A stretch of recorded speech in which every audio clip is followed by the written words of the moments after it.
1 నుండి 6 వచనాల వరకు వాక్య భాగము చదువు వినిపిస్తాను. 3వ అధ్యాయము 1వ వచనం నుండి 6వ వచనం వరకు. సమాజ మందిరములో ఆయన మరలా ప్రవేశింపగా అక్కడ ఊచు చేయి గలవాడు ఒకడు ఉండేను.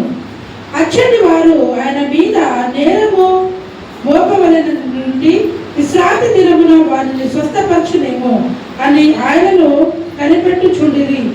ఆయన నీవు లేచి మధ్యలో నిలువమని ఊచ చేయి గల వారితో చెప్పి వారిని చూచి విశ్రాంతి దినమున వేరు చేయుట ధర్మమా, కీడు చేయుట ధర్మమా, ప్రాణరక్షణ ధర్మమా, ప్రాణహత్య ధర్మమా అని అడిగాను. అందుకు వారు ఊరకుండిరి. ఆయన వారి హృదయ కాఠిన్యములకు దుఃఖపడి కోపముతో వారిని కలయ చూచి నీ చెయ్యి చాపమని ఆ మనుష్యునితో చెప్పాను. వాడు తన చెయ్యి చాపగా అది బాగుపడెను. పరిశీకులు వెలుపలికి పోయి వెంటనే హెరోదీయులతో పిలుచుకొని ఆయన ఎలాగూ సంహరించుమా అని ఆయనకు విరోధంగా ఆలోచన చేసిరి. ఈ వాక్యం దేవుడు దీవించిన కాక. ఆమేన్.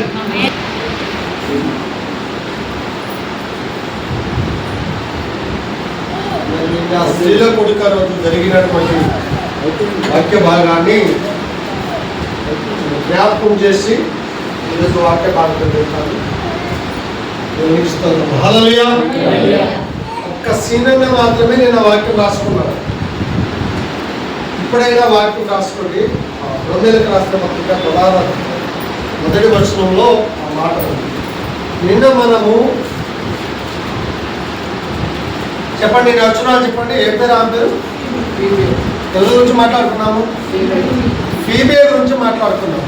ఫీబే 4 లక్షణాలు కలిగి ఉంది.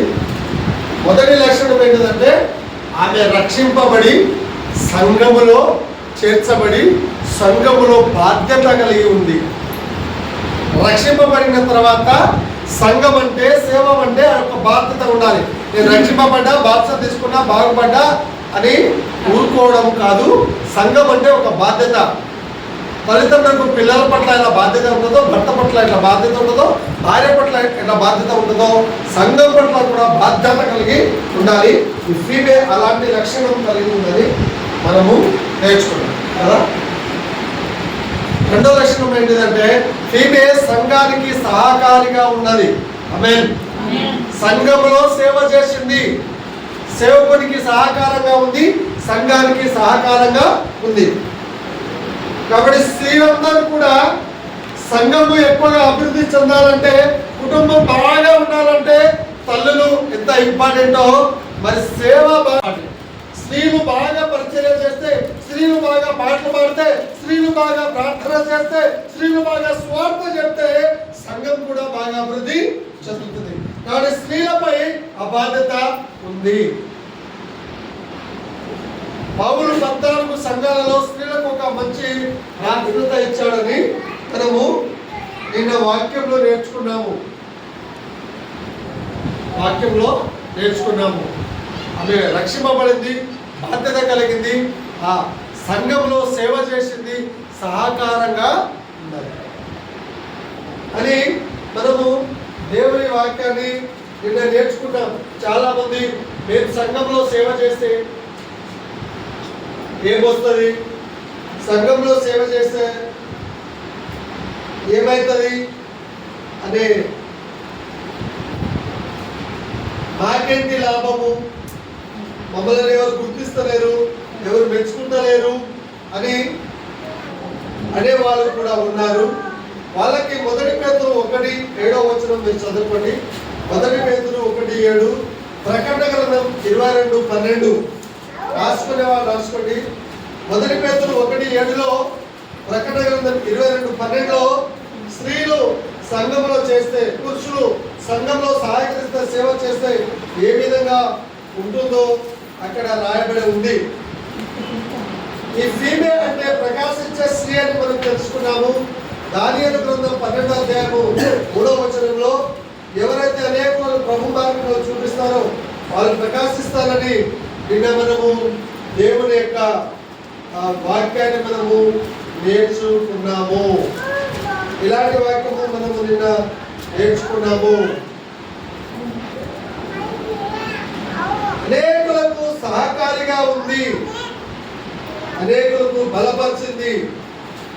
తన శక్తి, తన బలము, తన జ్ఞానము, తన సామర్థ్యము సేవ కొరకు, సంఘం కొరకు వాడినట్టుగా ఈమె గురించి తెలుసుకుందాము.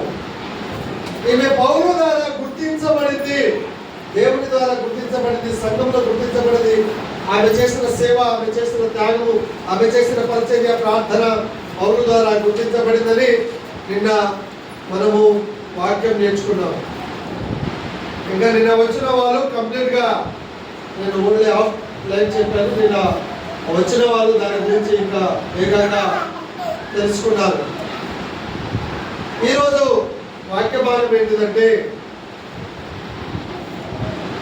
మందిరంలో ఏముంటుంది. నేను అసలు చాలా మందికి నేను మందిరానికి ఎందుకు వెళ్ళాలి నేను గడుపుతుంది. అసలు మందిరంలో ఏముంటుందో తెలుసుకుందాం. ఎక్కడికి వెళ్తున్నా అంటే చర్చికి వెళ్తున్నా, ఎక్కడికి వెళ్తున్నా అంటే మందిరానికి వెళ్తున్నా. అసలు మందిరంలో ఏముంటుంది అనేది మనకు తెలియాలి. మందిరంలో వెళ్తే ఏం దొరుకుతుంది, మందిరానికి ఎందుకు వెళ్ళాలి, మందిరంకు వెళ్ళాలనే నియమము మనం పెట్టింది కాదు, ఇది దేవుడు పెట్టింది. ఆమేన్ కదా. మీరు నిర్గమకాండంలో చదవండి, 20వ అధ్యాయంలో మీరు ఖచ్చితంగా మందిరానికి వెళ్ళాలనే మాట ఇది దేవుని యొక్క ఆజ్ఞ.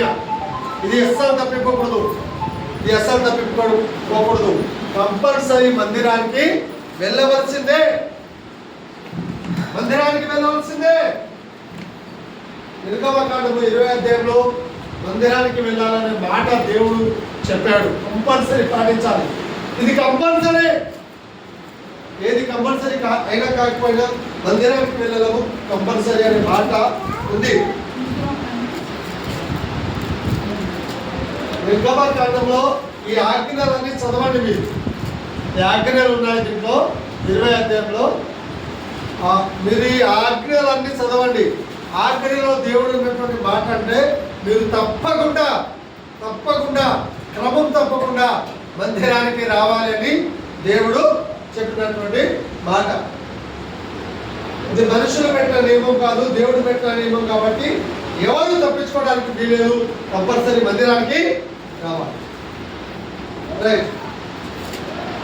చాలా మంది మేము ఇంట్లో ఉంటే, టీవీ చూసుకుంటే, ఫోన్లో లైవ్ చూసుకుంటే, టీవీలో లైవ్ చూసుకుంటే, ఎక్కడో లైవ్ ప్రార్థన పాల్గొంటే అయిపోతుందని ఇది ఉంది.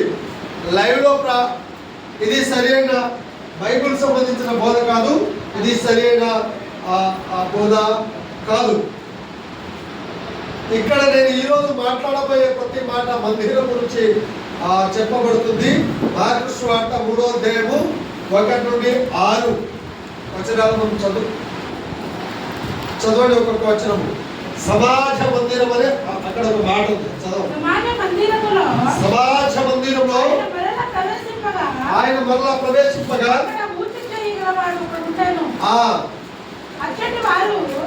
ఆయన మీద నేరము మోపబడినది నుండి విశ్రాంతి దినమున వారిని స్వస్థపరచునేమో అని ఆయనను కనిపెట్టుచుండిరి. విశ్రాంతి దినమున, ప్రభు దినమున మనం కంపల్సరీ మందిరంలో ఉండాలి. బాధ ఉన్నా, రోగం ఉన్నా, దుఃఖం ఉన్నా, ఏమున్నా మందిరానికి వస్తే మందిరంలో దేవుడు తెలుస్తాడు. కాబట్టి ప్రతి ఒక్కరు ఏ స్థితిలో ఉన్నా ఎక్కడికి రావాలంటే మందిరానికి రావాలి.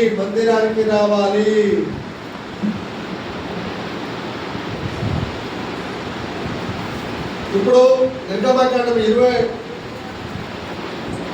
అధ్యాయము 8వ వచనం చదవం. నిర్గమకాండం 20వ అధ్యాయము 8వ వచనం. విశ్రాంతి దినమును పరిశుద్ధముగా ఆచరించుటకు మర్చిపోవద్దు. చాలా మంది సండే అంటే మర్చిపోతున్నారు. మర్చిపోవద్దు, జ్ఞాపకం ఉంచుకోవాలా, ఖచ్చితంగా చేయాలి.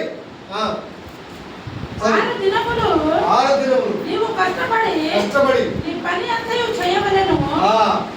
సోమవారం నుండి శనివారం వరకు నీ పని అంతా కంప్లీట్ చేసుకొని ఆదివారం మాత్రము పరిగెత్తుకుని మందిరానికి రావాలి. ఏడవ దినము నీ దేవుడైన యెహోవాకు విశ్రాంతి దినము. దానిలో నీ వైనను నీ కుమారుడైనను నీ కుమార్తె అయినను నీ దాసుడైనను నీ దాసి అయినను ఏ పని చేయకూడదు. దేవుని పని తప్ప. ఆదివారం అంటే ఏ పని చేయకూడదు. నీ బంధువైనను నీ ఇళ్ళలో ఉన్న పరదేశమైనను ఏ పని చేయకూడదు. ఏ పని చేయకూడదు అంటాడు. ఆదివారం నువ్వు ఏ పని చేయకూడదు. అది దేవుని ఆరాధించే దినము. ఆదివారం నువ్వు పరిగెత్తుకొని రావాలా. ఏ పని చేయకూడదు. దేవుని కోసమే నియమించదు. దేవుని ఎందుకు ఆరాధించాలి? దేవుడిని ఆరాధించడానికే సృజించాడు. ఆమేన్ ఆమేన్. ఎందుకు సృజించాడు? ఆరాధించడానికే నిన్ను సృజించాడు. కాబట్టి నువ్వు ఆరాధించాలి. దేవదూతల కంటే ఎక్కువ దేవదూతలకు లేని భాగ్యము దేవుడు ఇచ్చాడు. 8వ కీర్తన మీరు చదవండి. 8వ కీర్తనలో దేవుడు ఆ మాట సెలవిచ్చాడు. 8వ కీర్తన మీరు ఇంటికెళ్ళి చదవండి. అందులో గొప్ప మాట, మనుషుడు ఏ పాటివాడు. 8వ కీర్తన మీరు ఇంటికెళ్ళి చదవండి. కాబట్టి కంపల్సరీ ఏ పని చేయకుండా ఆదివారం రోజు మందిరానికి మీరు రావలసినదే. ఇది దేవుడు పెట్టినటువంటి నియమము, మనుషులు పెట్టింది కాదు. ఇప్పుడు చదవమ్మా. మార్కు సువార్త 1వ అధ్యాయం 3వ అధ్యాయం 1-6 చదువు. సమాజ మందిరములో ఆయన మరల ప్రవేశింపగా అక్కడ ఊచ చేయగలవాడు ఒకడు ఉండెను. అచ్చటి వారు ఆయన మీద నేరము మోపవలె నుండి విశ్రాంతి దినమున వానిని స్వస్థపరచునేమో అని ఆయనను కనిపెట్టుచుండిరి. ఆయన నీవు లేచి మధ్యను నిలువమని ఊచ చేయగల వారితో చెప్పి వారిని చూసి, ఈడు చేయట ధర్మమా, ప్రాణ రక్షణ ధర్మమా, ప్రాణ హత్య ధర్మమా అని అడిగాను. అందుకు వారు ఊరకుండిరి. ఆయన వారి హృదయ కాఠిన్యములకు దృఢపడి కోపముతో వారిని అలయ చూసి నీ చెయ్యి చాపమని ఆ మనుషులతో చెప్పాను. వాడు తన చెయ్యి చాపగా అది బాగుపడేను. ఆమేన్. మందిరములో పూజ చేయగలిగిన వాడు మందిరానికి వచ్చి బాగుపడ్డాడు. ఆమేన్. నీ బ్రతుకు బాగుపడాలంటే నువ్వు మందిరానికి రావాలి. నీ కుటుంబం బాగుపడాలంటే నువ్వు మందిరానికి రావాలా. నువ్వు పాపంలో నుండి విడుదల పొందాలంటే మందిరానికి రావాలా. నీ పిల్లల క్షేమము, నీ భర్త క్షేమము, నీ కుటుంబం క్షేమము, నీకు ఆశీర్వాదం కలగాలంటే మందిరానికి రావాలా. ఈ ఊడ్ చేయగలిగిన వాడు దేవుని మందిరానికి వెళ్ళాడు. అక్కడ దేవుడు దర్శించాడు. ఆయన బాగుపడ్డాడు. గట్టిగా చెప్పలు కొడతారా? ఎక్కడికి రావాలి? మందిరానికి. మందిరంలో పూజ చేయగలవాడు బాగుపడ్డాడు. నీ బ్రతుకు బాగుపడాలి అంటే నువ్వు ఖచ్చితంగా మందిరానికి రావలసిందే. మందిరానికి రావాల్సిందే. దేవుడు కూడా కోపం వస్తుంది. ఆ కోపం వస్తుంది. దేవుడు కూడా కోపం వస్తుంది. కాబట్టి మరి మందిరంలో ఆయన బాగుపడ్డాడు. మందిరంలో ఆయన చేయి బాగుపడినట్టుగా వాక్యం ఉంది. బాగుపడాలంటే నువ్వు ఏ స్థితిలో ఉన్నా కంపల్సరీ మందిరానికి రావాలి. మందిరంలో ఏముంటుందంటే స్వస్థత ఉంటుంది. స్వస్థత ఉంటుంది. లూకా సువార్త 13వ అధ్యాయము 10వ వచనం. లూకా సువార్త 13వ అధ్యాయము 10వ వచనం. లూకా సువార్త 13:10. విశ్రాంతి దినమున ఆయన యొక్క సమాజ మందిరములో, ఇక్కడ కూడా సమాజ మందిరంలో బోధించుచున్నప్పుడు 18 ఏళ్ల నుండి బలహీనపరచు దయ్యము పట్టిన ఒక స్త్రీ అక్కడ ఉండేను. ఆమె నడపు పంగిపోయి ఎంత మాత్రం చక్కగా నిలబడకుండేను. ఎంత మాత్రంగా చక్కగా నిలబడలేదు. యేసు ఆమెను చూచి రమ్మని పిలిచి అమ్మా బలహీనత నుండి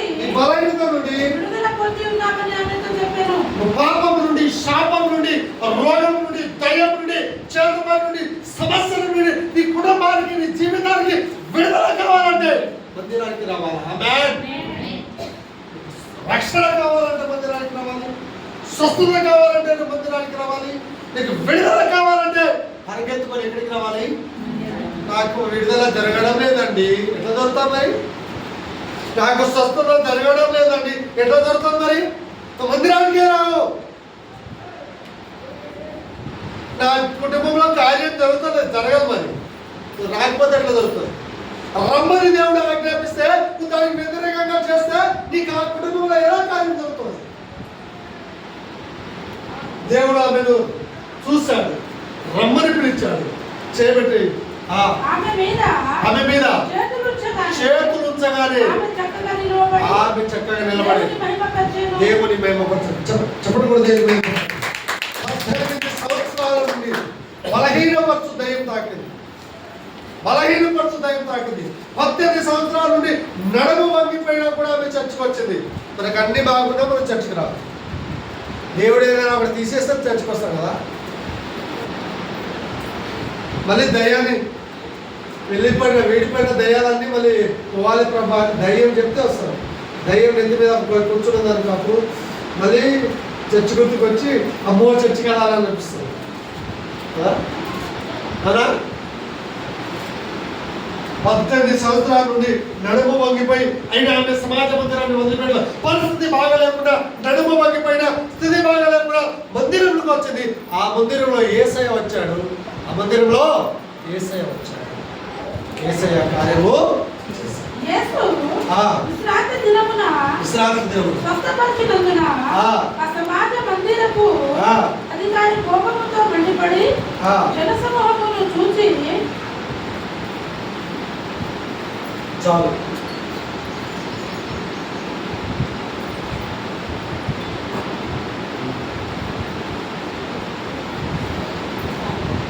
హల్లెలూయా హల్లెలూయా హల్లెలూయా హల్లెలూయా. మొదటి సామెత 1వ అధ్యాయం 10వ వచనం. మొదటి సామెత 1వ అధ్యాయం 10వ వచనం.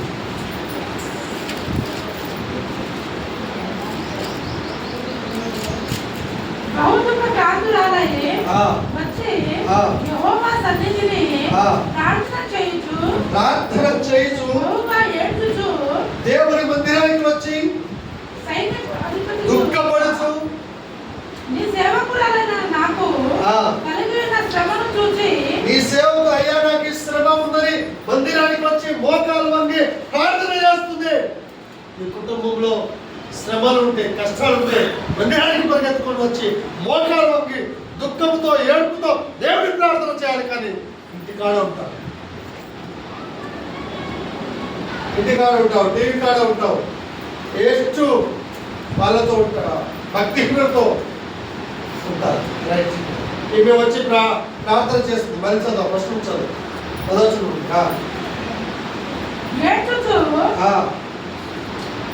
చదవచ్చు నుండి యెహోవా సన్నిధిని ప్రార్థన చేయుచు బహుగా ఏడ్చుచు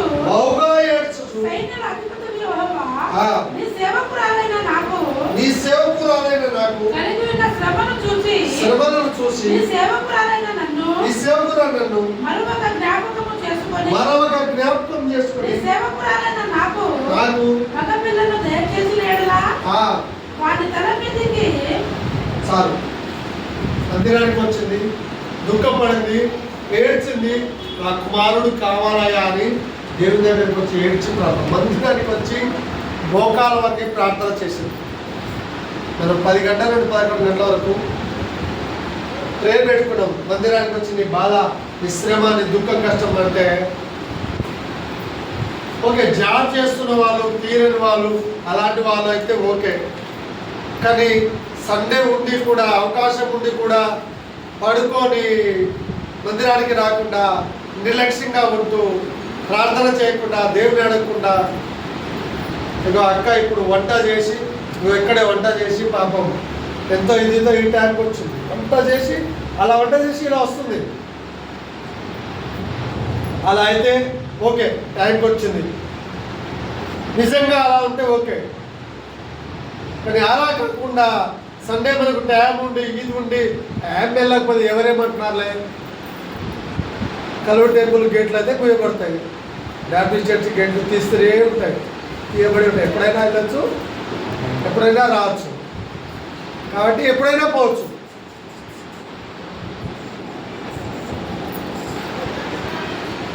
బుద్ధి లేని కన్యకులకు డోర్ ముయ్యబడినట్టు ముయ్యబడతారు. కాబట్టి ఈమె వచ్చి గొడ్రాలు ప్రార్థన చేస్తుంది, జవాబు పొందింది. ఆమేన్. నీ జీవితంలో జవాబు రావాలంటే, కార్యం జరగాలంటే మందిరానికి వచ్చి మోకాలు వంగి ప్రార్థన చేయి. నీ శోధనలు, నీ కష్టాలు, నీ కన్నులు దేవుడు చూస్తాడు. గర్భఫలం లేని వాళ్ళు ఎంతమంది ఉన్నా సరే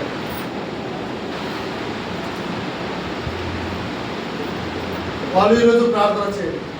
మీకు అమ్మాయి కావాలా, అబ్బాయి కావాలా, గర్భఫలం కావాలా, ఈ వాక్యంను బట్టి ఈరోజు నేను చెప్పాను. నిన్న చాలా మందిని రోగాల చేత ఉన్న వాళ్ళని, గర్భఫలం లేని వాళ్ళని అనేక స్త్రీలను తీసుకొని రమ్మన్నాను. ఎవ్వరికి ఇది కాల. నేను రావడమే ఎక్కువైతే ఇంకా వేరే వాళ్ళని ఎక్కడ తీసుకొస్తాను. రైట్. అయితే ఈరోజు ఇక్కడ కూర్చున్న వాళ్ళలో కూడా నాకు గర్భఫలం కావాలి అని మీరు దేవుని అడిగితే అది ఖచ్చితంగా చేస్తారు. జవాబు లేని వాళ్ళకి జవాబు దొరకాలి అంటే, కార్యం లేని వారికి కార్యం జరగాలంటే ఖచ్చితంగా మందిరానికి వచ్చి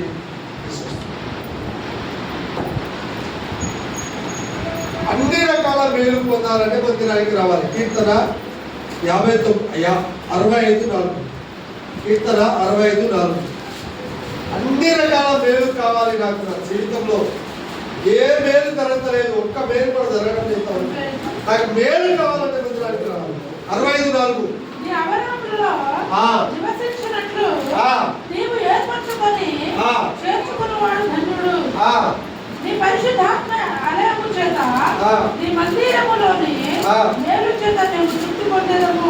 దేవుని మందిరానికి వచ్చే వారికి మేలు జరుగుతుంది. ఆమేన్. పక్కన చెప్పు, దేవుని మందిరానికి వచ్చిన వారికి మేలు జరుగుతుంది. అంటే ఆపోజిట్ వాడు ఏంటిది? రాకపోతే కీడు జరుగుతాయి.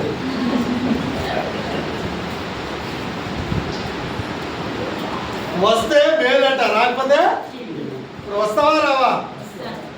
మేలు కావాలా, కీడు కావాలా? మేలు కావాలంటే తొలగెత్తుకొని రావాలా? ఆయన మందిరానికి వచ్చే వారికి ఏం దొరుకుతుందట? మేలు దొరుకుతుందట. ఆమేన్. పక్కన చెప్పు, మందిరానికి వచ్చే వారికి మేలు దొరుకుతుంది. మందిరానికి వచ్చే వారికి గర్భఫలం కూడా దొరుకుతుంది. అంటే ఈయన ఒక్కడే వచ్చిండు.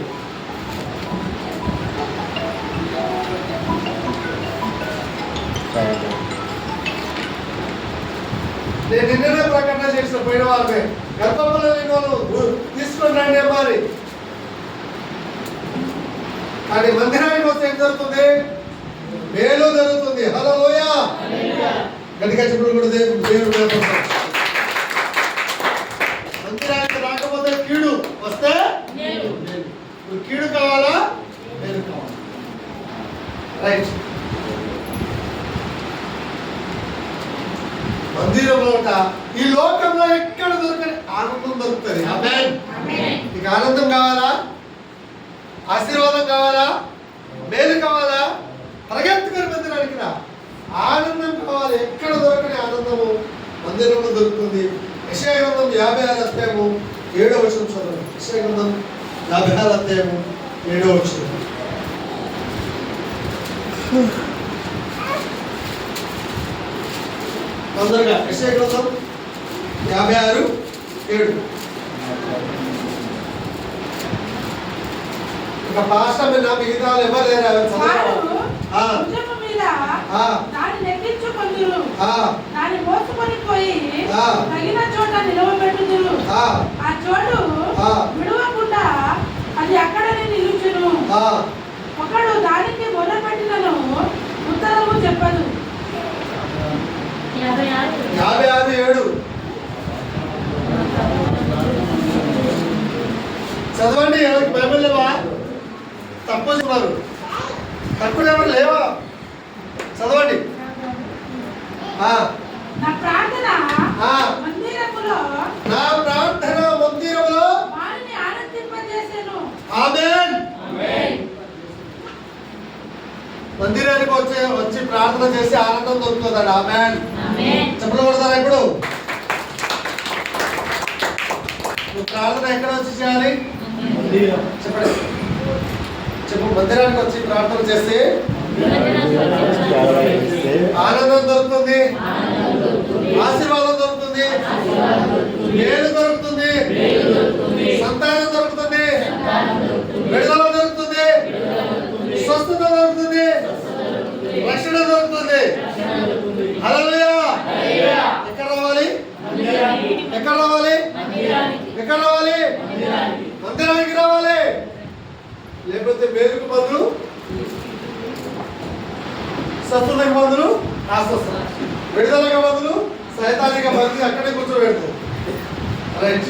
కీర్తనలు 92:13. కీర్తనలు 92:13.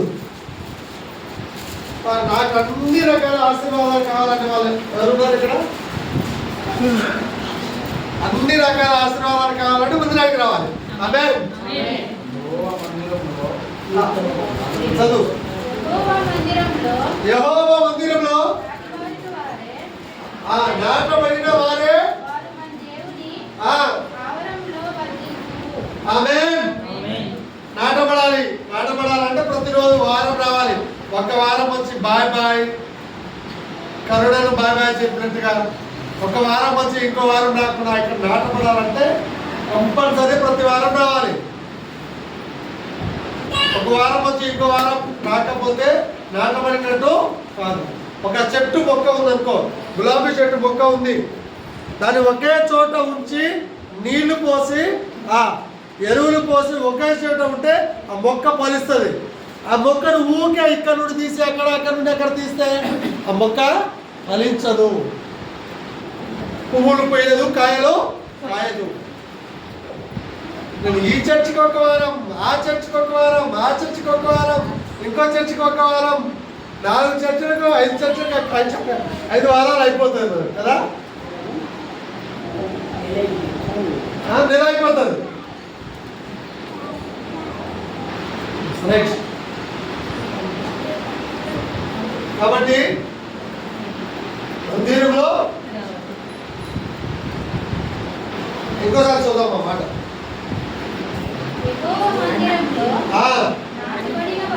నాటబడిన వారే దేవుని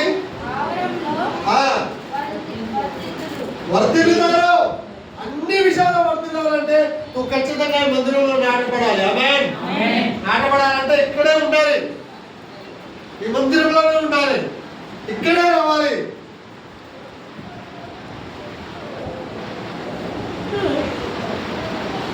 నేను బ్రతికిన దినంలో అన్ని కృపాక్షేమం కావాలని వాళ్ళ చేతులు ఇవ్వండి. మీకు కావాలా? కృపాక్షేమం కావాలా? బ్రతికిన దినాలని అంటే మీరు అడుగుతాం. ఏం కావాలి? కృప కావాలి, క్షేమం కావాలంటే, మీకు క్షేమం కావాలంటే ఏం చేయాలి? మందిరానికి రావాలి. కీర్తనలు 23:6. కీర్తనలు 23:6. నేను బ్రతుకు దినములన్నీ మందిరముకు వచ్చే వారికి కృపాక్షేమమే వస్తాయట. ప్రతి వారం మందిరానికి, ఒక వారం మందిరానికి వచ్చే వాళ్ళకి కాదు. చిరకాలము యెహోవా మందిరంలో నేను నివాసం చేసేది చిరకాలము. మరి బ్రతికినంత కాలం ఇదే మందిరానికి రావాలి. ఆమేన్. చెప్పండి. బ్రతికినంత కాలం. ఎంతకాలము? మందిరానికి ఎంతకాలం రావాలి పాస్టర్ గారు? బ్రతికినంత కాలం రావాలి. ఎన్నో రావాలి? బ్రతికినంత కాలం, నీ ప్రాణం ఉన్నంత కాలం, నా ప్రాణం ఉన్నంత కాలం మందిరానికి. ఎన్ని వారాలు వస్తే బాగైతే పాస్టర్ గారు దయ్యం ఎప్పుడు పోతుంది?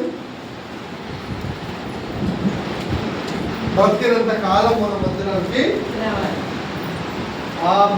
డాక్టర్ మేరీ ప్రసన్న గారు కీర్తన చదివారు కదా, ఆ కీర్తన ఏం లేదమ్మా? 84వ కీర్తనలో ఆ కీర్తన ఎందుకు చదివించాడంటే ఈరోజు మందిరం గురించి అందరూ కూడా రాయబడింది మందిరం గురించి చదవండి. 84 కీర్తనలో 84 కీర్తనలో ఏముంది? యెహోవా మందిర ఆవరణములను చూడవలెనని నా ప్రాణము ఎంతో ఆశపడుచున్నది. ఆయన ఆవరణంలో రాయాలి, ఆయన దగ్గరికి రావాలి అని మనకు ఆశ కలిగి ఉండాలి.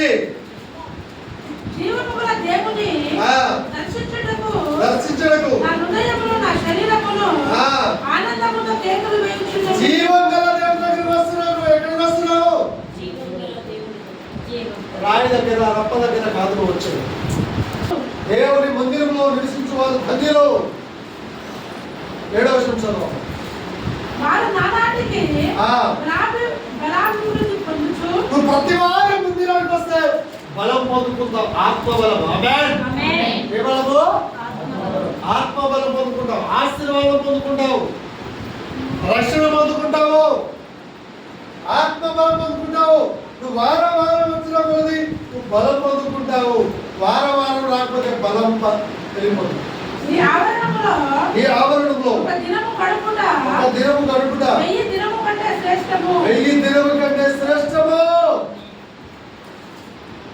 10వ వచనంలో చూడండి, భక్తిహీనుల గుడారంలో నివసించడం కంటే నా దేవుని మందిరము ద్వారముల దగ్గర నాకు ఇష్టము.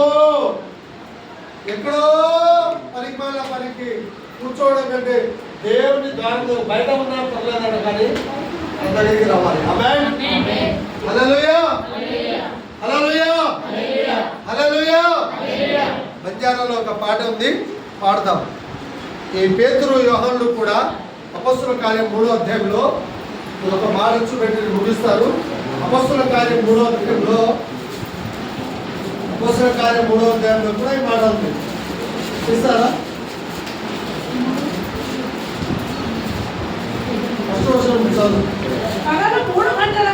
పగలు 3 గంటలకు ప్రార్థన కాలమున పేతురును యోహానును దేవాలయమునకు ఎక్కి వెళ్ళుచుండగా, దేవాలయముకు వెళ్ళినప్పుడు వాళ్ళొక ట్యాంక్ పెట్టుకున్నారు. ఆ ట్యాంక్ వెళ్ళారు పగలు 3 గంటలకు. మనం కూడా ఒక ట్యాంక్ పెట్టుకున్నాం, ఆ ట్యాంక్లో రావాలి. వాళ్ళు పగలు 3 గంటలకు ట్యాంక్ పెట్టుకున్నారు. చదువు ఈ మాట. పగలు 3 గంటలకు ప్రార్థన ఏ కాలమున?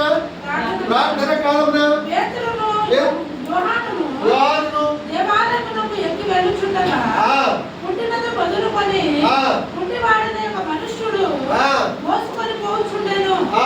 వాడు దేవాలయములోకి వెళ్ళు వాడిని భిక్ష పడుటకు కొందరు ప్రతి దినము వాడిని శృంగారమును దేవాలయపు దారములతో ఉంచుచూ వచ్చింది.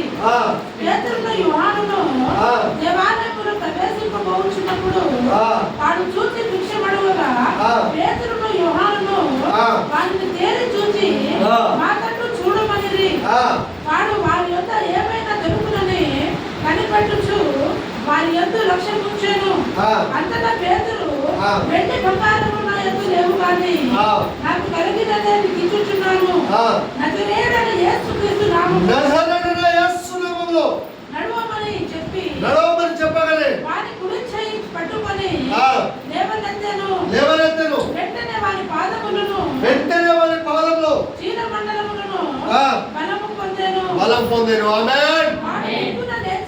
దిక్కున లేచి నిలిచి నడిచాను. హల్లెలూయా. ఎక్కడ నడిచాడు? మందిరంలో. ఆమేన్. ఎక్కడ నడిచాడు? మందిరంలో. అంటే మందిరానికి రావాలి.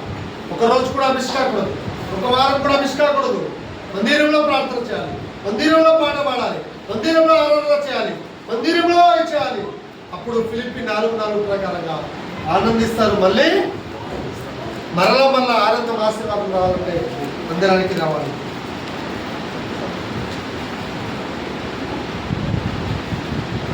బంజారా పాట ఉంది, మీరందరూ చెప్పడం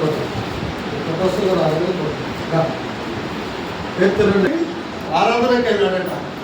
మనం మంచి వాళ్ళమై ఉండి వెళ్ళకపోతే అది చాలా కుంటోలతో కంటే హీనం. కాలు బాగుండి, నోరు బాగుండి, చేతులు బాగుండి వాళ్ళకంటే బ్రతికినన్ని రోజులు నీ దేవాలయంలో వస్తారు, నీ మందిరంలో నాటపడతారు. నీ మందిరంలో వదిలుతాను, నీ మందిరంలో ఆశీర్వాదం పొందుతాను. నేను ఈ మందిరంలో మారుతాను ప్రభా. నా పనుల భారాన్ని బట్టి నువ్వు, నా పరిస్థితిని బట్టి నువ్వు నేను మందిరంలో రాలేకపోయినాను.